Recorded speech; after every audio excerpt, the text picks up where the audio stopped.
আসসালামু আলাইকুম রহমতুল্লাহি বারকাতু। তো শীতে পা ফাটা রোধে কি করবেন, এই নিয়ে একটি প্রতিবেদন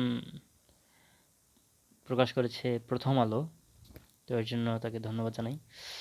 তো যাই হোক, প্রতিবেদনটা আমরা পড়ি। শীতে পা ফাটা রোধে কি করবেন।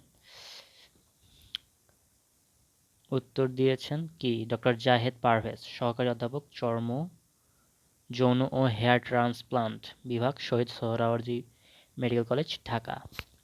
তো শীতে অনেকেরই পা ফাটে। পা না ফাটলেও ত্বক শুষ্ক হয়ে পড়ে, কারো চামড়া ওঠে।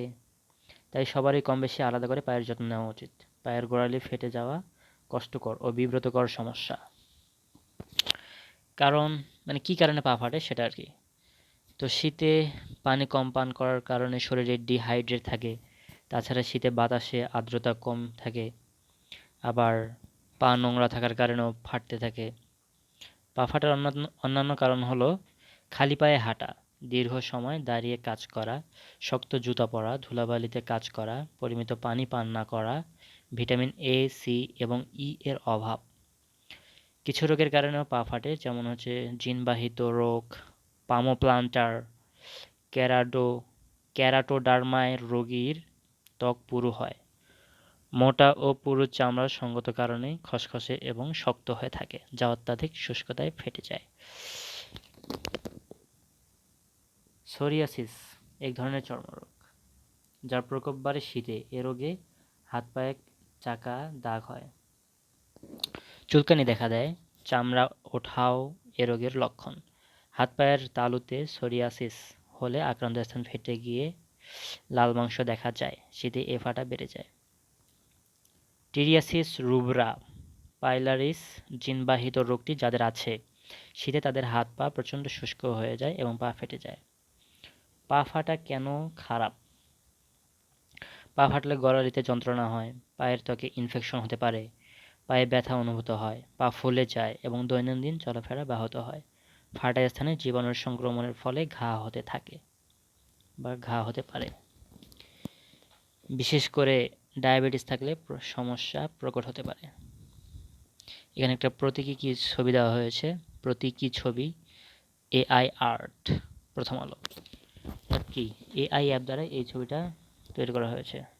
যাই হোক, তো এবার আমরা কি করতে পারি? পা ফাটার সমস্যা প্রতিকারের প্রথম ও প্রধান শর্ত হলো ত্বক নরম রাখা। তাই শীতের সময় যা করতে হবে তা হলো খালি পায়ে না হাঁটা, আরামদায়ক নরম জুতা ও সুতি মোজা পরা, রোজ 2 থেকে 2.5 লিটার পানি পান করা, নিয়মিত পা ধুয়ে মুছে কিছুটা ভেজা থাকা অবস্থায় লোশন বা ভ্যাসলিন ব্যবহার করা।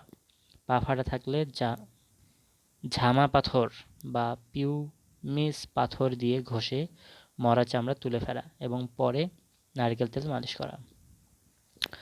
তো এখানে ঝামা পাথর বা পিউমিস পাথর আপনি যদি না পান হাতের কাছে, তাহলে কি করবেন? জাল দিয়ে ঘষবেন, ঘষে ওই জায়গাটা পরিষ্কার করে রাখবেন। অথবা ইটের যে ইয়াগুলা রয়েছে, অর্থাৎ বালু দিয়ে তৈরি সিমেন্টের স্লটগুলা বা প্লেটগুলা, সেগুলো নিতে পারেন।